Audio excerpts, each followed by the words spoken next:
மாலை பொழுதில் ஆரம்பித்து முன்னிரவு தாண்டியும் நள்ளிரவு நோக்கி நடந்து கொண்டிருக்கிற இந்த நிகழ்வில் கலையாமல் உட்கார்ந்திருக்கிற கலை உள்ளங்களுக்கு எனது வணக்கங்கள். அரசியல் சூழ் அரங்கம் இது. பகுத்தறிவின் பக்கம் நின்று எப்போதும் இயங்குகிற ஊடகவியலாளர் செந்தில்வேல் அவர்கள் உள்ளிட்ட பெருமக்கள் இங்கே வந்து குழுமி இருந்ததை பார்த்து நான் மகிழ்வடைந்தேன்.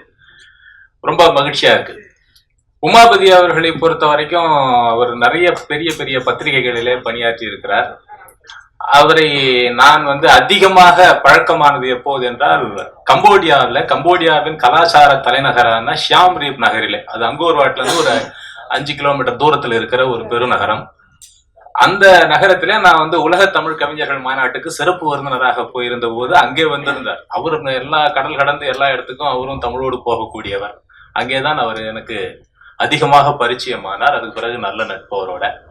அவர் இந்த படத்துல தயாரிப்பாளராக மட்டும்தான் நீங்கள் பார்க்கிறீர்கள். அவரிடத்துல அற்புதமான கதைகள் வைத்திருக்கிறார். வெகு விரைவில் இயக்குனராகவும் அவர் மாறுவார்.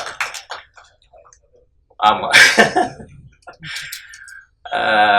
உமாபதிக்கு என்னுடைய வாழ்த்துக்களை நான் தெரிவித்துக் கொள்கிறேன். ஏன்னா சில படங்கள் தான் உலக சினிமாவில் சில படங்கள் ரொம்ப வித்தியாசமானதா இருக்கும். என்னுடைய நண்பர் சந்திரமௌலி என்கிறவர் ரொம்ப காலத்துக்கு முன்னாடி ஹிட்ச்காக்கினுடைய 40 படங்களையும் போட்டு பார்த்துக்கிட்டு இருந்தார் ஒரு டாக்குமெண்ட்ரி பண்றதுக்காக.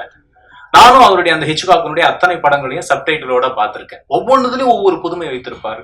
க்ரோஸ்னா அது வித்தியாசமா இருக்கும். அதுல ரோப் என்கிற ஒரு படம், அந்த ரோப்ங்கிற படத்துல வெறும் 11 ஷார்ட்ஸ் மட்டும்தான். ஒரு ஷார்ட் ஏறக்குறைய 10 நிமிஷம் 15 நிமிஷம் போகும். கேமரா அப்படி திருப்புவாங்க, அங்க காட்சிகள் நடக்கும். அப்புறம் திருப்பி இன்னொரு அறைக்கு கொண்டு போவாங்க, அங்க காட்சிகள் நடக்கும். அது கொண்டு போறப்பவும் ஏதோ ஒரு கதாபாத்திரம் இயங்கிக்கிட்டு இருக்கும். அந்த படத்தை அவ்வளவு நுட்பமாக செய்திருப்பார். ரோப் என்கிற ஹிட்ச்காக்கினுடைய படத்தை நீங்கள் வாய்ப்பு இருந்தால் பாருங்கள். வெறும் 11 ஷார்ட்ஸ் தான், டைட்டில் கார்டு உட்பட வெறும் 11 ஷார்ட்ஸ்ல அந்த படம் எடுக்கப்பட்டிருக்கும். எங்கேயுமே பிரேக் ஆயிருக்காது. ஒரு 10 இடங்கள்ல மட்டும்தான் கட் பண்ணியிருப்பாங்க. அது ஏறக்குறைய அந்த நிகழ்காலத்திலேயே முடிக்கப்பட்ட படம் என்பது போல இருக்கும் அந்த படம். அது ஒரு வித்தியாசமான படம் என்று பார்த்தா, அதுக்கப்புறம் நம்ம இப்ப சமீபத்துல 12B ரன்லோலா ரன் படத்தினுடைய இதுன்னு சொல்லுவாங்க. இப்படி நடந்திருந்தால், அப்படி நடக்காமல் இருந்தால், 12B பஸ்ல அவர் ஏறி இருந்தால் எல்லாம் ஏறாம இருந்தா என்ன நடந்திருக்கும் அப்படிங்கறத வித்தியாசமான கோணத்தில் படமாக்கினார்கள் ஒரு பக்கம். அது மாதிரி ஏராளமான உலக படங்கள் பாத்தீங்கன்னா வித்தியாசமான சிந்தனைகளோட இயங்குவதை நாம் பார்த்திருக்கிறோம். அப்படி ஒரு படமாக இந்த படத்துல 13 குரல்கள் நடித்திருக்கின்றன, 13 உடல்கள் நடித்திருக்கின்றன, 13 உணர்ச்சிகள் நடித்திருக்கின்றன. ஆனால் அவர்களது முகங்கள் மட்டும் வெளியே தெரியவில்லை என்பது ஒரு வித்தியாசமான இந்த படத்தினுடைய தனிப்பட்ட முகவரி என்று நான் நினைக்கிறேன். இந்த படத்தினுடைய முகவரியே அதுக்கு முகமே இல்லை என்பதுதான். இன்னொன்னு பாத்தீங்கன்னா, இப்ப யாரும் பேசும்போது கூட குறிப்பிட்டார்கள், அது ரொம்ப அழகா. நீங்க பொதுவா ஒரு படத்துல கதாநாயகனை பார்த்துக்கிட்டு இருப்போம், கதாநாயகியை பார்த்துக்கிட்டு இருப்போம், அவங்க ஆடுறத பார்த்துக்கிட்டு இருப்போம். அந்த குழு நடனக்காரர்களை எப்போது நாம் உற்று நோக்குவதே இல்லை. அவர்கள் அலட்சியப்படுத்தப்படுவார்கள். எந்த டான்ஸ்ல கூட பாத்தீங்கன்னாலும் நடனம் விடுகிறவர்கள்ல அந்த 2 கதாபாத்திரங்களை தவிர மீதி இருப்பவர்களை அட்மாஸ்பியர் ஆர்டிஸ்ட் அவங்களை கண்டுக்கவே மாட்டோம். ஆனா இந்த படத்தை பொறுத்த வரைக்கும் அந்த படகு ஓட்டுறவரை மட்டும்தான் பார்க்க முடியும். நம்ம அவர் முகத்தை தான், அவர் தான் இங்க கதாநாயகன். கதாநாயகன் 2 பேருடைய முகமும் காணப்படவே இல்லை நமக்கு அப்படிங்கிறது பெரிய ஆச்சரியம். இது பட உலகில் ரொம்ப ஒரு புதுமையான முயற்சி என்று நான் பார்க்கிறேன். அதே போல இந்த படத்துக்கு இசையமைத்திருக்கிற ஹேமச்சந்திரன் அவர்கள் ரொம்ப அழகா, அவர் பேசுறது நல்லா அழகா தமிழ்ல பேசினாரு, நல்லா இசையமைத்திருந்தார். அவருக்கு என்னுடைய நன்றிகளை தெரிவித்துக் கொள்கிறேன். அதே போல இயக்குனர் கருஞ்சட்டைக்காரர் கிருஷ்ணவேல் அவர்களுக்கும் என்னுடைய வாழ்த்துக்களை தெரிவித்துக் கொள்கிறேன். இதுல உமாபதி எவ்வளவு உழைத்தார் என்று நான் பார்த்தேன். அந்த படத்தை ரொம்ப அழகா ஒரு தயாரிப்பாளராக ஒரு மிகச்சிறந்த படத்தை கொண்டு வர வேண்டும் என்பதற்காக எவ்வளவு உழைத்தார் என்பதை நான் கண்கூடாக பார்த்தேன். அவ்வளவு அழகான உழைப்பு மிகச்சிறப்பாக அந்த பாடலின் அந்த காட்சி பதிவிலே தெரிவதை நான் உணர்ந்தேன். அவ்வளவு அழகான ஒரு காட்சிப்படுத்தி இருக்கிறார். பாடலை கேட்க கேட்க ரொம்ப சுகமாக இருக்கிறது. அவருக்கு என்னுடைய நன்றிகளை நான் இந்த நேரத்திலே தெரிவித்துக் கொள்கிறேன். பாக்யராஜ் சார் இங்க சொன்னாரு, என்ன டைரக்டரே பார்க்காம பாட்டு எழுதிட்டீங்களா அப்படின்னு. இது இப்ப இல்ல, 10 வருஷத்துக்கு முன்னாடியே மாறிடுச்சு. சுந்தர்சி சார்லாம் அங்கிருந்து எனக்கு அஜர்பைஜான்ல இருக்கிற 3 டூயட் பார்சல் அனுப்பிச்சிருங்க பாரு. அழகா டியூன் 2 டூயட்டு ஒரு இந்த மாதிரியான சாங்கு நீங்க எழுதி அனுப்பிச்சிருங்கன்னு சொன்னார்னா டியூனை வாங்கி அழகா எழுதி அனுப்பிச்சா அவர் என்ன ஏது சின்ன சின்ன கரெக்ஷன் இருந்ததுன்னா போன்லயே சொல்லிடுவோம். இடையில ஜூம் மீட்டிங்ல எல்லாம் நாங்க கம்போஸ் பண்ணியிருக்கோம். நிறைய பாடல்கள் டைரக்டர் ஒரு நாட்டுல இருப்பாரு, இசையமைப்பாளர் ஒரு நாட்டுல இருப்பாரு, நாம ஒரு இடத்துல இருப்போம். 3 பேர் ஜூம் மீட்டிங்ல எல்லாம் கம்போசிங் நடக்கிற சூழல்கள் எல்லாம் ரொம்ப முன்னாடியே வந்துருச்சு. நம்ம ஏறக்குறைய அந்த கொரோனா காலகட்டத்துல நாம அந்த கிளாசிக்கல் வழியை விட்டு இன்னொரு இடத்துக்கு ஒரு மாடர்ன் உலகத்தை நோக்கி நாம் வந்து விட்டோம் முழுக்க முழுக்க. அப்போ வந்து என்ன இன்னைக்கு இருக்கிற டெக்னாலஜி அது வந்து நம்மளுடைய நேரத்தை அது வந்து குறைக்குது.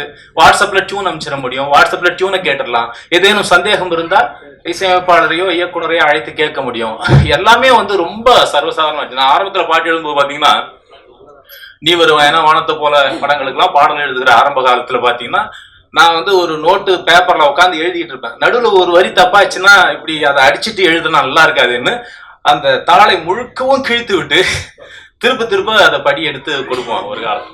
இப்போ வந்து தாள்கள்லயே எழுதுவது போயிடுச்சு. நேரா கம்ப்யூட்டர்ல எழுதுறோம், லேப்டாப்ல எழுதுறோம், அல்லனா ஐபேட்ல எழுதுற ஒரு சூழல் வந்துருச்சு. திடீர்னு ஒரு சின்ன தவறு வந்ததுனால அதை கட் அண்ட் பேஸ்ட் இதை எடுத்து அங்க போட்டு அழகா அந்த பாடலை உடனே கொடுத்து விட நேர விரயத்தை தவிர்க்க முடியும். இன்னைக்கு வந்து ஒரு செய்தியை இன்னொரு இடத்துல கொண்டு போய் சொல்லுவதென்றால் நேரடியாக போய் சொல்ல வேண்டிய ஒரு காலம் இருந்தது தானே.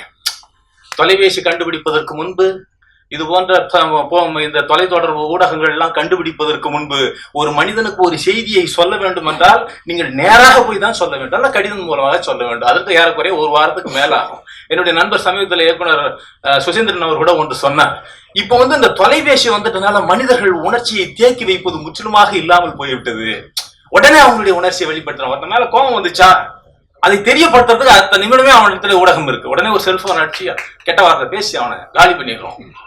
அந்த உறவு முறிந்து போய் விடுகிறது. ஒரு காலத்துல என்ன ஆச்சுன்னா ஒருத்த மேல கோபம் வந்ததுன்னா அதை உடனே வெளிக்காட்ட முடியாது. அவனை மீண்டும் சந்திக்கிற போதுதான் அதை சொல்ல முடியும். மனசுலயே வச்சுக்கிட்டு இருப்போம். இடையில அந்த கோபம் ஆறி போகலாம், அதாவது அவன் பக்கம் இருக்கிற நியாயம் நமக்கு தெரிய வரலாம், முற்றிலும் நாம அதை மாத்திக்குவோம். ஆனா இப்போ அந்த உணர்ச்சிகளை தேக்கி வைக்கிற பழக்கம் இல்லாமல் போய்விட்டது என்றெல்லாம் சொல்லுகிறார்கள். இது தொலைத்தொடர்பு ஊடகங்கள் அல்லது டெக்னாலஜியினுடைய வளர்ச்சியில் ஏற்படுகிற ஒரு பக்க விளைவாகத்தான் நாம் பார்க்கணும். மற்றபடி டெக்னாலஜி இல்லாம நம்ம வாழவே முடியாது. எந்த திசையிலே போனாலும் இனிமேல் தொழில்நுட்பத்தை நோக்கி தான் நாம் போக முடியும். நிறைய அப்படி கதை சொல்லுகிற சம்பவங்கள்லாம் எனக்கு வந்து தொலைபேசியிலே அமைஞ்சிருக்கு. பிரபுதேவா மாஸ்டர் ஒரு முறை ஒரு படத்துக்காக எனக்கு வந்து தொலைபேசியில அழைத்தார், கைபேசியில அழைத்தார். பொதுவாக பாத்தீங்கன்னா நான் இரவு முழுக்க பாடல் எழுதிட்டு காலை நேரத்துல தான் தூங்குவேன். அது ஒரு 5-6 மணிக்கெல்லாம் தூங்குற காலம் பெரும்பாலும் இருக்கும். அப்போ 11 மணி வரைக்கும் தூங்கிட்டு இருப்பேன். அவர் ஒரு 7-8:30 மணிக்கு எனக்கு ஒரு நாள் தொலைபேசியில அழைக்கிறார். அது சொல்லுங்க மாஸ்டர் எப்படி இருக்கீங்க. அப்போ அவர் கதை சொல்றாரு. நான் இந்த கதை சொல்றேன் அப்படின்னு சொல்லிட்டு ஏறக்குறைய அரை மணி நேரம் கதை சொல்லுறாரு. கதை சொல்லி இந்த இந்த சூழலுக்கு ஒரு பாடல் எழுதுங்கள்னாரு. அப்படி இருந்துட்டு அந்த தூக்குன அப்புறம் நீங்க யார் பேசுறது அப்படின்னு அவருக்கு வந்த கோபம் பார்க்கவே அவர் உடனே விவேகா என்ன சொல்றீங்க, நான் பிரபுதேவா மாஸ்டர் பேசுறேன் அப்படின்னாரு. மாஸ்டர் சாரி மாஸ்டர், நான் நைட்டு ஃபுல்லா பாட்டு எழுதிட்டு இப்பதான் தூங்கிட்டு இருந்தேன், நீங்க பேச கேட்கும். ஐயோ நீங்க தூங்குங்க, தூங்கி எழுந்து வந்துட்டு எனக்கு அப்புறம் ஃப்ரீயா கால் பண்ணுங்க அப்படின்னாரு. அதுக்கு பிறகு அவருக்கு நான் தூங்கி எழுந்து மதியமாக தொலைபேசியில் அழைத்து அப்புறம் கதையை முழுக்க நான் கேட்டு அந்த படத்திலே பாடல் எழுதினேன், வெடி என்கிற படத்துல.